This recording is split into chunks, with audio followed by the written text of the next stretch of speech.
What's happening, fellas? Another Saturday morning at the New England Motorcycle Museum with my good friend Ted Smith, the president of the Yankee chapter, the Antique Motorcycle. Retired president. Retired president. You'll always be president to me. President, sir. Now, I've known Ted for probably 15 years now. Actually, I knew Ted before he knew, I knew Ted's bikes before he knew me. I was with my best friends, Kurt Edgecombe and Mark Summers, and we went to a national AMCA meet, and I think this bike was there. Have you had this bike that long? You weren't in the room, but there were 3-year bikes, and I saw them, and I was like, oh my God, they are absolutely freaking stunning. And I knew before they even ended the show that you were gonna win everything because they were the nicest bikes there. Ted won everything, and I think the last time we talked, you said you don't take trophies anymore because you have too many. Precisely. So we're honored, guys. The Spawn of the Devil is back. There's a really cool story about this. I shot a video. I'll put a link to that in the description about this bike. Can you give us the Reader's Digest version of the Spawn of the Devil, how it got the name? It's hard to make it a short story. The shortest version is this was sold to me as having been restored by the world's leading expert in the Black Forest. And when I got it home, I couldn't start it. A young friend of mine came along and had to show an old man how it's done. It started for him. So he took a ride down the end of the driveway, took a left-hand turn, and the right-hand jug blew right off. The whole cylinder jug blew off? The whole I didn't know that was possible. Except the restorer had sleeved the cylinder, so there was no metal left between the cylinder and the base. And this was the supposed foremost expert on restoring the 37s? So when it came off... I think you assumed that title at this point. When it came off, the exhaust pipe grabbed my friend's leg and tried to rip him off the bike. Holy shit. That, in turn, when it blew, did tremendous damage to the engine case, to the crankshaft, and all sorts of other damage that took me years to re-weld and replace. Had to make a new crankshaft, had to make new pushrod tubes. Parts that were not available? Parts that were not available now. They are now, because I made a bunch. That's awesome. Anyways, 4 years later, I finally get it back together, and it won't start for me. And guess who shows up and wants to show a man how it's done? The quote-unquote expert? The young friend. The young friend almost had his leg ripped off? Yeah. Well, it wouldn't start for him. So the carburetors have priming ticklers, and he primed the hell out of it, and it still wouldn't start. So he took the air filters off, took a plug out, we put gas in the cylinders, it still wouldn't start. So he goes out and he puts more gas in the cylinder, primes the carburetors, and sprays ether in both cylinders. He gives it one mighty kick, and it backfired and blew that gas all over him. Set him on fire. So badly, I had to dump a fire extinguisher on him. Oh, shit. He stood back and said... Where's the helmet cam when you need it? That would have been YouTube gold. he stood back and said, what the is this? The Spawn of the Devil? That's freaking awesome. Today, he will not ride or try to start this bike. That's awesome. So it almost killed him twice. Well, it did some harm. Now, even though this is a multi-time award-winning bike that you spent years restoring, you race this bike too, don't you? There is a link on the web. I think it's the 1936-1937 R17 drag race. On YouTube, guys, if you want to check it out. I could put that link to that in the comments too. I'll find it. What's significant is, I am told this is the single rarest production. I did say production, BMW in existence. So it's basically priceless. Like you couldn't buy this bike. Like if you wanted to buy another one, they don't exist, right? The last one that sold publicly sold for $147. How long ago was that? 4 or 5 years. So with the COVID pricing, you tack on another 40. It's a $200,000 bike, basically. I don't know if it's that valuable. Well, if one sold for 150 4 years ago, even with just normal inflation, it's going to be. Well, the problem is nobody knows the bike exists. If nobody knows it exists, nobody's looking to buy it. It's a very, very small market. And they change hands privately. They don't go to auction. They don't go to... Somebody knows you have it, and they've already begged you to sell it to them a few times before you're ready, Not just right? me. I mean, everybody. Yeah. Anybody has one. Yeah. So, the moral of the story is, for me, is Ted put years into restoring this. It was supposedly restored by the foremost expert. He re-restored it the right way, and he takes it out and rides the shit out of it. And there's a video online, I've seen it, where he raced it, and I think you beat the other guy 2 out of 3? No, it has the best ending possible between two friends. The friend has the 1936 R17, I have the 1937, and friends teased us for years saying, which is the fastest? So we took it out in the street and we did a drag race. First heat, I beat him badly. But at the end of the heat, he said, oh, I missed third gear. So we did a second run. And he beat me badly. And at the end of that, he looked at me and said, Ted, did you miss third gear too? Best ending possible between friends. So it was a draw. And what was he riding? Same thing. So he had the same exact model. Same exact bike. Wow. To my knowledge, there are probably fewer than 30 in the world. Well, I've been to Daytona straight up 30 years in a row. I haven't missed a single. I go to all the vintage events down there. I go to a lot of vintage events up here. I go to Laconia, Americade. I go to a lot of rallies. I've only seen, I don't think I've ever seen another one of these anywhere. And if I have, you probably, it might have mistaken it for yours. I don't know. Well, I personally know of 6. But I'm told there's roughly 20 to 25 in existence like this. Have you seen one at another East Coast rally? No, I've never seen one in a rally. Okay, so I wasn't blind. They're just not there. Well, these don't tend to go to rallies. They go to BMW events. True. And museum events. But they may not go to rallies, but this is a bike you could hop on right now and ride up to Lake Winnipesaukee, around the lake and back, right? No hesitation. And that's the beauty of the vintage, classic, antique BMWs is even from this bike's almost 100 years old. And it's a bike you can ride and reliably. I know the R50s, the 60s BMWs are super hot right now. A lot of guys are making dailies out of them, like the R60, R60/SS model is real popular. But I've seen a lot of those being ridden around, which is cool because ride them, don't hide them. That's the motto of the club, right? Well, the bike and the trailer is the transition between the pre-war frame and ergonomics and the modern, what they call a /2 engine. What year is this one, Ted? That's a 54. This would be an outstanding daily, wouldn't it? Oh, this thing shits and gets. It's not a normal R60 engine. It looks very similar to the engines from the 60s and 70s. They didn't change it, did they? Well, they improved on it and improved on it. One of the things I have to say about the BMW that I appreciate as a guy who owns a restoration shop in the museum here is I can get parts for the BMWs from the 60s and 70s. Try calling a Harley dealer and getting a part for a 67 Harley. They stop after 10 years.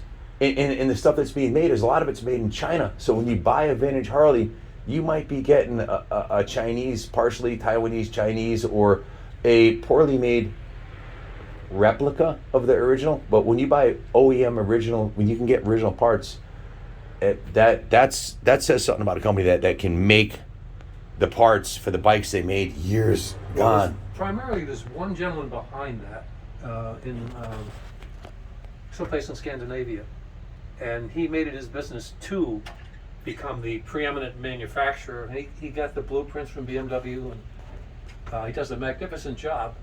But when I first started this over 25 years ago, these parts weren't available, and you had to make your own. Oh, so that's only happened in the last 25 years? Less than 25. Oh, I didn't know that. I thought it was. I always assumed that BMW that was an internal thing, so someone else spearheaded that. On my 28, which is in your museum, you'll find probably 25 unique parts that I had to make at the time.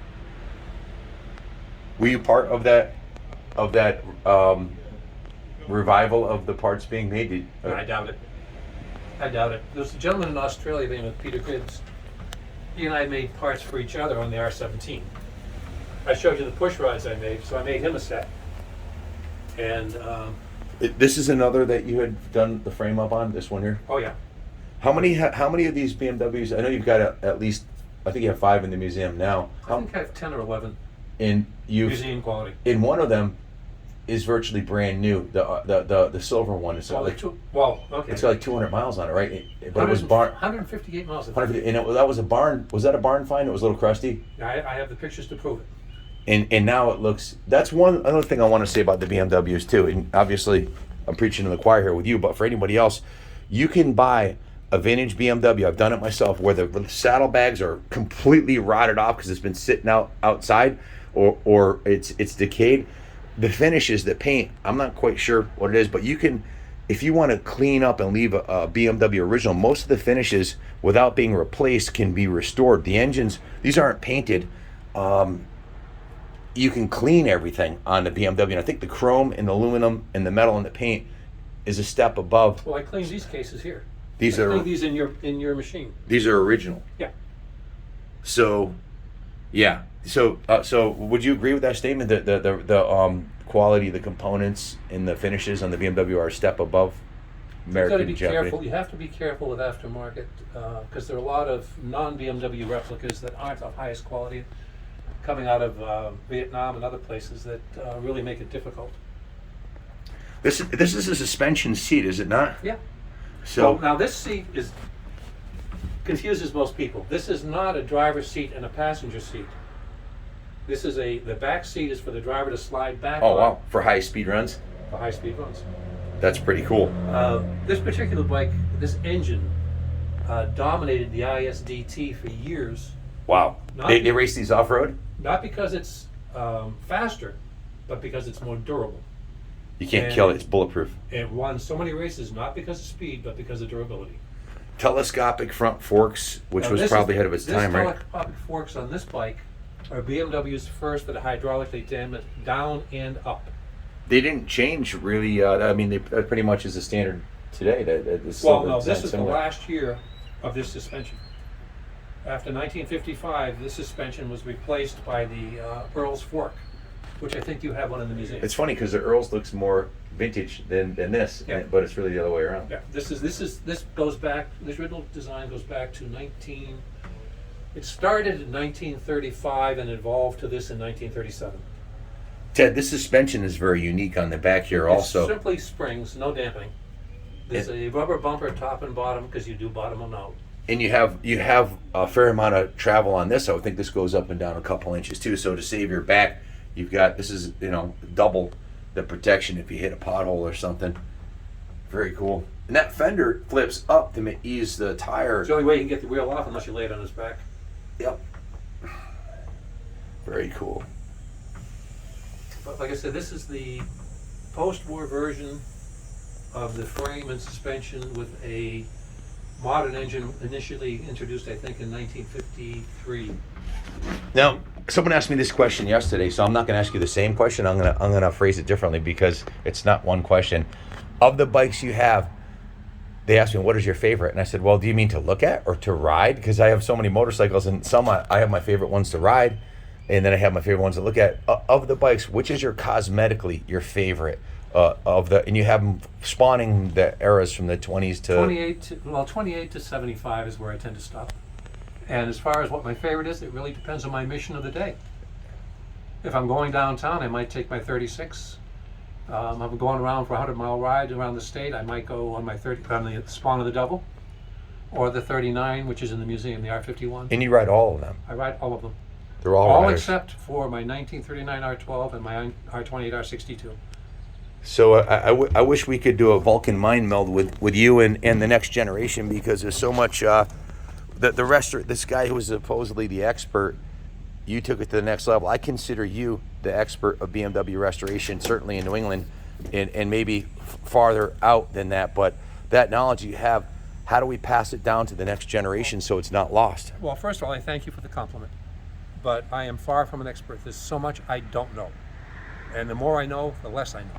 So, to me, an expert is a person who admits he doesn't know, and he'll go find the answer. And that's probably why you have 10 of the finest vintage BMWs I think in New I have England. 11 or whatever. We lose count, but that's cool. And you're super humble about it. But the bikes, honestly, the bikes speak for themselves, and the trophies that you don't take anymore speak for themselves. So 3 weeks ago, they had the Greenwich Concours in Greenwich, Connecticut, and I displayed this one and my 36 R12, and both came away with honorable mentions.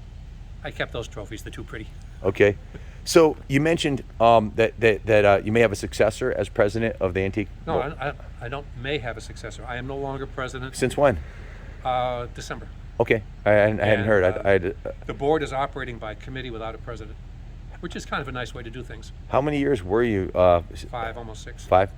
Well, I know you did great things. You relocated you had to relocate the National, and I think you had to relocate it again. Yep. Correctly.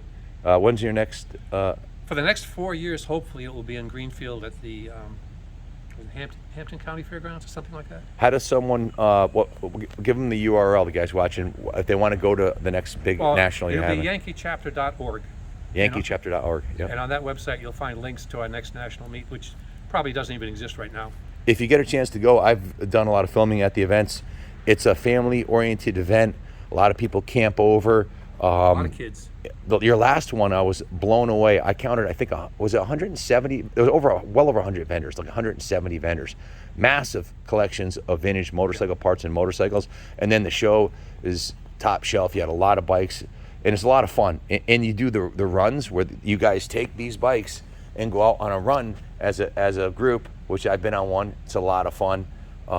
If you want to get involved, you don't have to have $150,000 BMW like this. You can show up. I usually show up like a CB 125 or an old Honda or something. And the club accepts you whether you've got a CB 125 that you bought for $300, and they'll all help you. That's the thing. If you need advice. We just did something that I really like, and that is we opened up what I call fun judging. And it's anybody who has a 35-year-old bike gets into the meet free. And if they stick around till 3 o'clock, we offer all sorts of fun awards. And they're fun awards. I mean, the award might be for the bike with the most graffiti you ever saw. And what we're doing is we recognize there are very few people that restore to this level, but they own very spectacular motorcycles. So we're trying to honor that by creating a category called fun judging, where you might get an award for the most chrome ever seen. But it's all fun. There's no such thing as a bad bike to us, unless it doesn't run. To me, that's proof the club's not about money. It's not about ego, motorcycle ego. It's about growing the sport and passing on this love and passion for motorcycles that we all have. Us guys that are as crazy as us that have this many bikes are live, eat, sleep, breathe.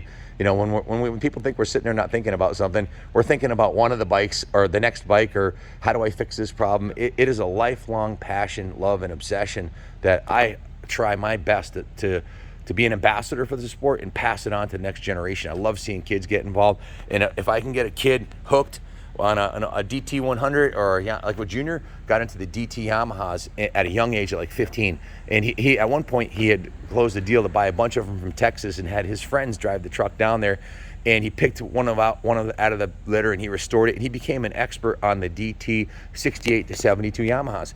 That's how you got to people have to get involved, and they have to find something they like. And there's some people like motocross bikes, some people like full dressers, some people like cafe, some people like flat track. Find something you like and become an expert, quote unquote, or realize how little you really know, as you would say, and try to learn about it. And it's a fun hobby. You can find videos online, you can find books, you can find manuals, you can go to these events and start collecting stuff, whether it's memorabilia or components for a bike. And one thing I will say, and it's not supposed to be about the money, but if you do invest your time and money in vintage motorcycles, I believe it's good, or to me it's better than a 401k or money in the bank, because all the money you put into them, you'll get back when you decide to sell it. And that's my business side talking. I do run a business with 18 employees, but I've very, very rarely lost money on an antique motorcycle. It happens, but if I take care of it 3 or 4 or 5 years down the road, they're always worth more. So it's a good investment in your time and stewardship of your financial and we only get so many years on this earth, right? And it says to the 77-year-old man. Yeah, it's so much more fun, Ted, to do something you love. Yep. I'd rather fail at something I love than fail at something that I don't love, and that can happen. You can do a 401k. I have money in a 401k. I don't even know where it is. I don't know how to touch it. I can't feel it.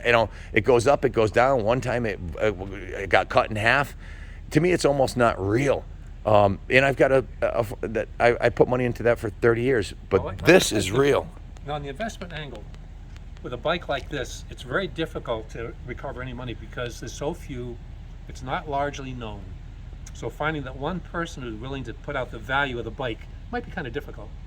So, but it's not for sale anyways. I agree. I think there's a smaller percentage of people that can afford a 6-figure motorcycle, and that's probably why we've migrated towards what we can do to keep the 18 staff members in the museum viable, because the ticket sales don't even cover the electric bill, not even close. Electric and heat bill, not even a fraction of it. And then of course we have staff members that are here all weekend. We're paying them, so we have a lot of overhead. We survive through the selling motorcycles. So we've migrated towards, I think the sweet spot is really the restored and running motorcycles. When I say restored, kind of tongue in cheek, preserved resurrected, running beautiful motorcycles that sell in the $3,000 to $10,000 range. Everybody can afford that. Everybody can afford to take a loan, even if you're mowing lawns, and save your money and buy yourself one of the, we've done 6,000 of these motorcycles in 10 years. Literally, they're all on our YouTube channel, 90% of them. You don't have to spend a lot. You can get involved with the fun reward you talked about. That the cool part about that is you're getting people involved that they don't have to spend a lot of money. But they have to. They have to get passionate about it, and they can't bring it to the Yamaha shop and get it fixed. They won't touch it. They have to figure out how to clean the carb, how to get the tank running, and you learn something. You learn. I believe it's more than just the fun, and it's the life lessons we learn with motorcycles that like stewardship, taking care of something, keeping it running. There's so many good values that I see the next generation. Well, the camaraderie is another thing. People who restore bikes don't roll their eyes when you talk about the dome on a piston. In the family aspect too. Even if you don't have a family, and I have some friends, a friend who's been here all week, whose son just died this week, sadly, and his wife, he said, I have nobody left. Yet he's here with us, been here all week, enjoying the camaraderie of being here, camped out front, and you can go to an AMCA rally by yourself. If you love motorcycles, you've got 500 friends. Literally, you can camp out. You got 500 friends. You don't have to have an old bike. All you have to have is a passion for old bikes. Yeah, you don't even need a bike. And we invite people to come camp for the weekend. We'd like you to wear a motorcycle T-shirt. We can give you one at the door, but to fit in. The thing is, you can go to that event with nothing, and you can't go camping to a campground and meet all 500 people. Nope. You go to an AMCA mate, you're going to meet, and you're probably going to talk to all 500 people. That's been my experience, unless you're an introvert, just walking around. Because there's always something to talk about, the bikes. So they're an excellent conversation piece. There's just so much positive in my life that's come from motorcycles. I just want to give it away. Mine too. I want people to Mine too. Get a piece of it, you know? Okay. Well, Ted, always an honor to see you here. Pleasure, Ken. An honor to have the world's finest I'd start it for you. BMWs. Just drain the gas out of it. It's ready for museum display. I actually have a video of you riding this thing, so Yeah, I think you do. thank you for bringing it. We're honored to have it. Guys, hit the like and subscribe button, and hope to see you at the next event. And what's that website again? YankeeChapter.org. Check it out. Go get involved. Like I said, you don't need a bike. Just if you have one, bring it and have fun and learn more and pass it on to the next generation. Thanks for watching, and God bless America.